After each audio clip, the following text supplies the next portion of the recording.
संसदेच्या संदर्भात दावा करण्यात आला होता की संपूर्ण 3D स्कॅनर आहे, 24 आवर्स सुरक्षा आहे पूर्ण, आणि सोबतच जे सीसीटीव्ही लावले आहे ते चारही दिशेने करतात. एवढी कठोर सुरक्षा असतानाही अशी घटना घडली. या देशामध्ये सुरक्षेच्या नावानं सगळ्याच बाबतीत बॉम्ब आहे. मग देशाच्या सीमा असतील, सीमावर्ती राज्य असतील, जनता असेल, घुसखोरी असेल, आणि काल आपण पार्लमेंट सुद्धा पाहिलं. काल आपण पार्लमेंट पाहिलं, काय झालं, कसं घडलं. आता सरकारची वाचा गेलेली आहे. सरकार आता मूक आणि बधीर झालेलं आहे. सरकार चिंतन करत आहे. सरकार तिथे निवडणुकांचे प्रचार, शपथग्रहण सोहळे, मुख्यमंत्री पदांच्या नियुक्त्या, विरोधकांवर हल्ले करणं, बरं का, याच्यामध्ये सरकार अजूनही गुंतून पडलं आहे. आता जनतेला कळलं असेल की हे सरकार किती तकलादू पायावर उभा आहे. हवाबाजी म्हणतात त्याला आपण. हे हवाबाण हरडे आहे, बरं का, हवाबाजी. आता सरकारला कळलं असेल जम्मू काश्मीरमध्ये अतिरेक्यांची घुसखोरी का सुरू आहे आणि जवानांच्या हत्या का होत आहे. आता जनतेला कळलं असेल की चीन अरुणाचल आणि लडाखमध्ये किती सहजतेने घुसत आहे आणि आपल्या जमिनीवर कब्जा करत आहे. आता जनतेला साधारण कळलं असेल की म्यानमारचे अतिरेकी मणिपूरमध्ये कशा प्रकारे घुसले आहेत. कारण सरकारकडे कोणत्याही प्रकारची सुरक्षा व्यवस्था ठोस आणि मजबूत नाही. सरकार फक्त भावनिक राजकारण याच्या पलीकडे जात नाही. संरक्षण खाता असेल, गृह खाता असेल, अनेक खाती. जर काल पार्लमेंटमध्ये अशा प्रकारे काही तरुण घुसले, मी त्यांना अतिरेकी म्हणत नाही, काही तरुण घुसले, त्यांनी गॅलरीतून खाली उड्या मारल्या, ते स्मोक मटेरियल त्यांच्याकडे होते हिरवेगार, ते बाहेर आणि आत त्यांनी फोडले, हाहाकार माजला. खासदारांनी त्यांना पकडलं वगैरे सगळं ठीक आहे, पुढल्या गोष्टी आहेत त्या आम्ही पाहत होतो सगळं. पण प्रश्न असा उपस्थित होतो की कोणत्याही प्रकारची सुरक्षा व्यवस्था भेदून कोणीही कुठे घुसू शकतं, या देशाची स्थिती आहे. कारगिल असंच घडलं, कारगिल असंच घडलं. संसदेवरचा 22 वर्षापूर्वीचा हल्लाही असाच घडला आणि आजही ते तसंच घडलेलं आहे. आज ज्या तरुणांना पकडलेलं आहे त्यांचा मार्ग चुकला. त्यांच्या भावना ज्या आहेत, ज्या ते व्यक्त करत होते, त्या देशाच्या भावना आहेत. खरं म्हणजे महागाई, बेरोजगारी, अस्थिरता, अस्वस्थता याविषयी त्या अस्वस्थपणे त्यांच्या घोषणा सुरू होत्या. त्यातला एक तरुण महाराष्ट्रातला आहे, तो लातूरचा आहे, एक मुलगी हरियाणाची, अजून काही आहेत. पण हे मुलं बेरोजगार आहेत. त्यांना पकोडे तळायलाही कुठे जागा नाही.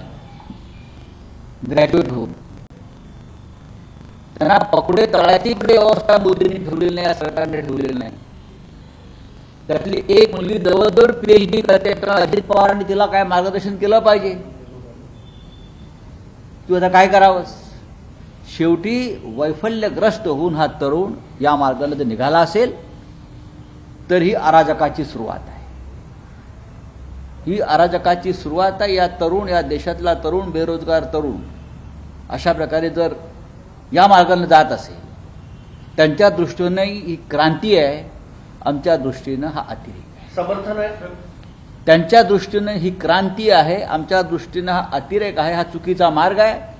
या देशातील तरुणांना, सुशिक्षित तरुणांना, बेरोजगार तरुणांना, वैफल्यग्रस्त तरुणांना दिशा देण्याचं काम गरजेचं आहे. आणि मोदी सरकार 2 कोटी रोजगार, अमुक रोजगार, तमुक रोजगार ह्या योजना या फेल आहेत. या तरुणांकडून या भावनेचा उद्रेक जो झालेला आहे तो या देशासाठी घातक आहे. इतकंच मी आपल्याला सांगू इच्छितो. आमचं कोणालाही समर्थन नाही, समर्थन असण्याचा प्रश्न नाही. पार्लमेंटमध्ये घुसून अशा प्रकारे हल्ला करणं हे तुमचे प्रश्न किती योग्य असले तरी ह्याचं समर्थन कोणी करणार नाही. पण या देशामध्ये बेरोजगारीचा प्रश्न आहे, या देशामध्ये महागाईचा प्रश्न आहे, या देशामध्ये घुसखोरीचा प्रश्न आहे, या देशामध्ये अंतर्गत आणि बाह्य सुरक्षेचा प्रश्न या निमित्तानं ऐरणीवर आलेला आहे. आणि मोदी सरकार 3 राज्य जरी जिंकली असली बरं का, तरी सुद्धा त्या 3 राज्यांच्या विजयानंतर सुद्धा हे प्रश्न कायम आहेत. याचा अर्थ असा आहे की या तिन्ही निवडणुकीमध्ये महागाई बेरोजगारी या प्रश्नावर निवडणुका न लढता आपण भलत्याच मार्गानं रामलल्लाचं दर्शन, रामलल्ला का दर्शन करायंगे, हे जर तुमचे याच्यावरती उपाय असतील तर अशा प्रकारचा उद्रेक देशात जागोजाग होऊ शकतो. आता 10 वाजता बैठक होणार आहे होय इंडिया आघाडीची, त्यामध्ये काय चर्चा होईल आणि आम्ही आता- राष्ट्रपतींना देखील भेटणार आहात का? आम्ही आता एकत्र बसतोय. आता साधारण 10 वाजता विरोधी पक्षाच्या प्रमुख नेत्यांची बैठक आहे दोन्ही सभागृहातल्या, आणि त्यानंतर आम्ही निर्णय घेऊ. काल राज्यसभेमध्ये या विषयावर त्यांनी प्रश्न उपस्थित केला विरोधी पक्षनेते मल्लिकार्जुन खरगे यांनी की गृहमंत्र्यांनी सभागृहात यावं आणि सांगावं नक्की काय घडलंय, पण आम्हाला चर्चा करू दिली नाही.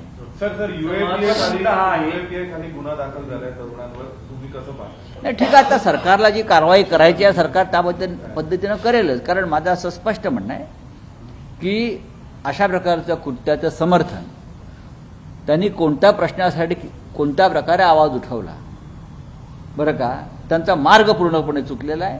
अशा प्रकारे संसदेचा मार्ग घुसण्याचा जर बाहेरच्या देशातल्या अतिरेकांना समजला तर या देशामध्ये काहीच सुरक्षित राहणार नाही. लोकप्रतिनिधी जेव्हा बेरोजगारीचा प्रश्न मांडतात, पीएचडीचा प्रश्न मांडतात, त्यावेळेस त्यांची उपमुख्यमंत्र्यांसारख्या पदावर असलेल्या व्यक्तींकडून थट्टा उडवली जाते. संसदेत असो किंवा विधिमंडळ असो त्यामध्ये अशा पद्धतीने थट्टा उडवली जात असेल तर हा प्रश्न गांभीर्याने घेता येत नाही. मी आत्ताच म्हणालो की बेरोजगार पदवीधरांनी पकोडे तळावेत हे जे आपले प्रधानमंत्री सांगत असतील, पीएचडी करून काय फायदा आहे भाजपचे उपमुख्यमंत्री सांगत असतील, महाराष्ट्र भाजपचेच म्हणतो भाजपचे उपमुख्यमंत्री सांगत असतील, तर तरुणांपुढे एक तर आत्महत्येचा मार्ग उरतो. त्यांना आत्महत्या करायला आणि ते करतायत बेरोजगार तरुण, किंवा मग अशा प्रकारे अतिरेकी मार्गाला ते जात आहे वैफल्यानं.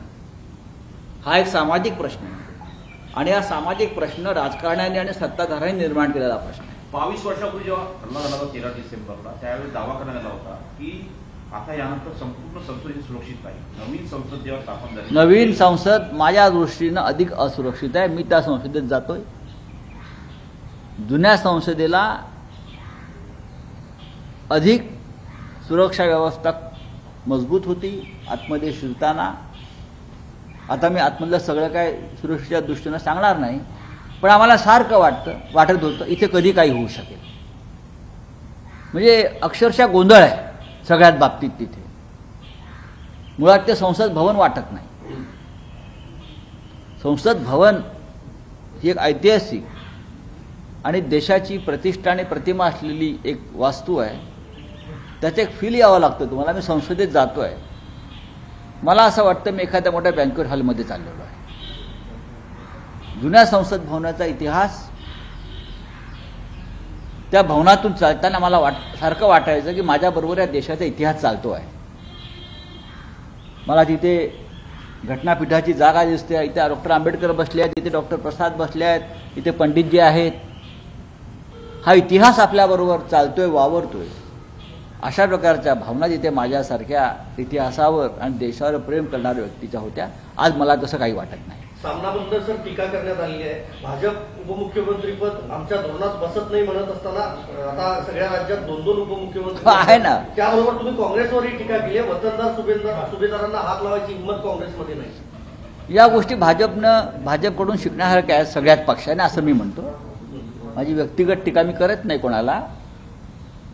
ज्या पद्धतीनं वर्षानुवर्ष काम करणाऱ्या लोकांना दूर करून नवीन चेहऱ्यांना संधी दिली हे कौतुकास्पद आहे. नवीन मुख्यमंत्र्यांना, उपमुख्यमंत्र्यांना, मंत्र्यांना संधी मिळाल्याशिवाय प्रभाव पुढे जात नाही राजकारणात. जर ती त्या पद्धतीनं काही राज्यात दिली असेल तर त्याच्याकडे मी एक राजकीय कार्यकर्ता म्हणून सकारात्मक दृष्टीने पाहतो. आणि ही भूमिका काही प्रमुख पक्षांनी घेतली तर नवीन रक्ताला संधी मिळते. राम मंदिराच्या इथे गेल्यावर दंगली होतील, कटकारस्थान रचलं जाईल असं तुम्ही म्हणताय आणि आरोप करणार, म्हणजे तुमच्याकडे काय पुरावे आहे त्याची माहिती द्यावी असं उदय सामंत म्हणताय. मग ठीक आहे, देऊ ना पुरावे, आम्ही पुरावे देऊ ना. ते पुरावे तुम्हाला कशाला देऊ आम्ही? तुमच्या भ्रष्टाचाराचे आणि बेईमानीचे पुरावे आम्ही देऊन सुद्धा सर्वोच्च न्यायालय आणि विधानसभेचे अध्यक्ष निर्णय घेत नाही. तो पुरावे कसले मागताय? चला, थँक्यू, बोलिये. सर, पुणे पोटनिवडणुकीच्या संदर्भात आता हायकोर्टाने आदेश दिलेला आहे. इतक्या दिवस हो, पण ते हायकोर्टाचे आदेश निवडणूक आयोग ऐकणार आहे का? या देशामध्ये न्यायालयांचे आदेश ऐकण्याची स्थिती राहिलेली नाही. मग हायकोर्ट असेल किंवा सुप्रीम कोर्ट असेल, ज्या पद्धतीनं सुप्रीम कोर्टात सुद्धा तारखा पडतायत शिवसेना पक्ष आणि चिन्हासंदर्भात सुनावणीच्या, ही चिंतेची गोष्ट आहे लोकशाहीसाठी. म्हणजे एक प्रकारे घटनाबाह्य कृतींना न्यायालयाचं प्रत्यक्ष संरक्षण मिळते असंच म्हणावं लागेल.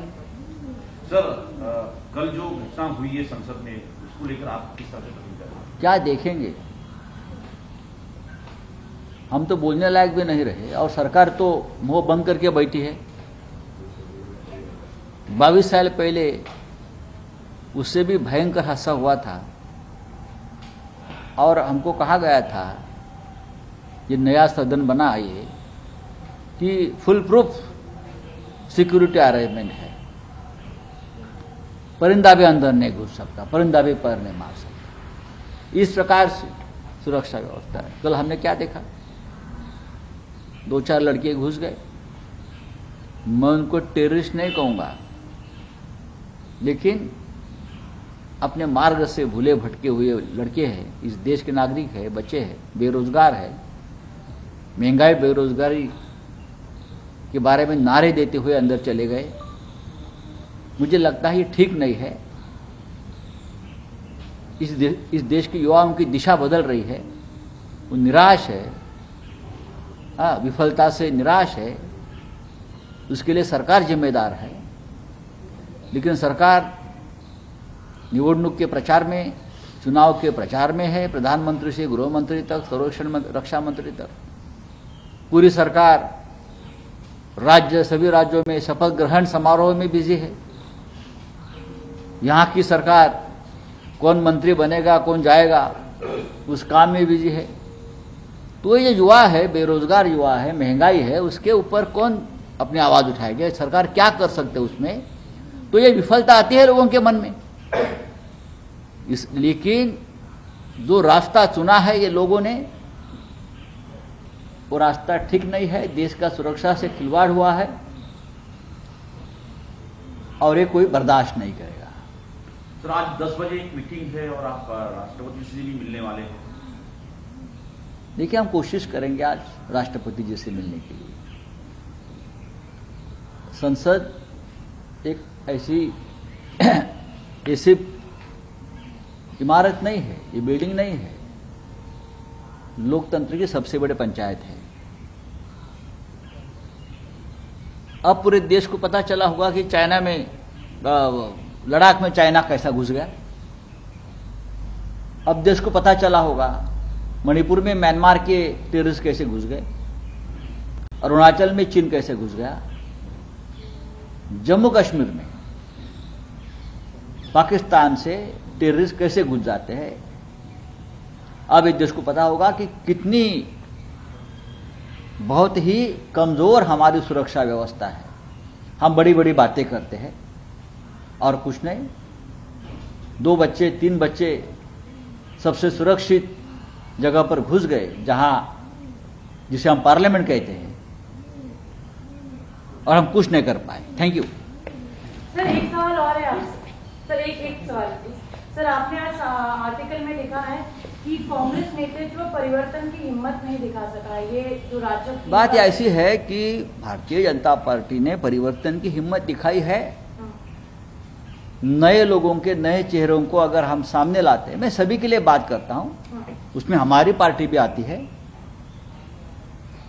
तो जनता स्वीकार कर लेती है. वही पुराने लोग होते हैं, जनता उससे ऊब चुकी होती है.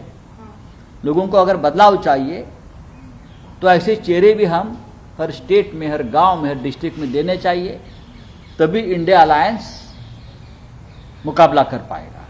सर, देखिए, भारतीय जनता पार्टी ने बदलाव किए हैं कुछ राज्यों में, लगभग सभी राज्यों में। सर वो उनके पार्टी का अंदरूनी मामला है, जरूर मानता हूं, लेकिन नए चेहरों को अगर हम सामने नहीं लाएंगे तो राजनीति आगे नहीं जाएगी। ये हमेशा मेरी पार्टी की भी राय रही है और जनता की भी राय हो सकती है। पुराने नेताओं ने अच्छा काम किया होगा, लेकिन अब जनरेशन बदल गया है। सर एकदम मराठीत बोला. नेतृत्व बदलावर आणि नेतृत्व परिवर्तनाबद्दल. नाही नाही, नेतृत्व हे बघा, राजकारण हे प्रवाही असतं. जेव्हा ते थांबतं तेव्हा त्याचं डबकं होतं आणि डबक्यात बेडूक राहतात.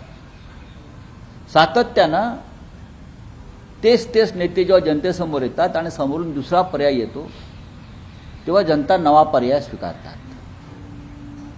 भारतीय जनता पक्षानं नक्कीच एक साहस दाखवलेलं आहे की नवीन चेहरे समोर आणले. आत्ता 3 राज्याचे मुख्यमंत्री नवीन चेहरे आहेत. आम्ही सुद्धा इंडिया आघाडी म्हणून प्रत्येक राज्यामध्ये असं काही करू शकलो तर नक्कीच जनतेला ते आवडेल. पिढी बदललेली आहे, तरुणांची पिढी आहे. आता त्यांना काही बदल हवे असतील तर आपण त्या बदलाला सामोरं जाणं गरजेचं आहे. त्याच्यामुळे 3 राज्यातल्या मुख्यमंत्र्यात जो भाजपने बदल केलाय त्याच्यावर टीका न करता सकारात्मक दृष्टीनं पाहणं हे प्रत्येकाचं कर्तव्य. सर, शेवटचा एक प्रश्न. राहुल गांधी ज्या वेळेला संसदेत होते, हल्ला झाला, म्हणजे ज्यावेळेला म्हणजे ते धूळ झाला होता, त्यावेळेला राहुल गांधी तटस्थपणे उभे होते आणि सोशल मीडियावर त्यांना जननायक म्हणून संबोधलं जात आहे. तुम्ही राहुल गांधींसोबत भारत जोडो यात्रेत म्हटलेलं आहे. सहभागी झालेला, धाडस दाखवलं त्यांनी. धाडस दाखवलं, ते पळाले नाही, एवढं सगळं घडलं. पळाले नाही. नक्कीच नक्कीच मी नेहमी म्हणतो की आम्ही पळपुटे नाही आहोत म्हणून. चला. सह्याद्रीची उंची म्हणजे झी 24 तास.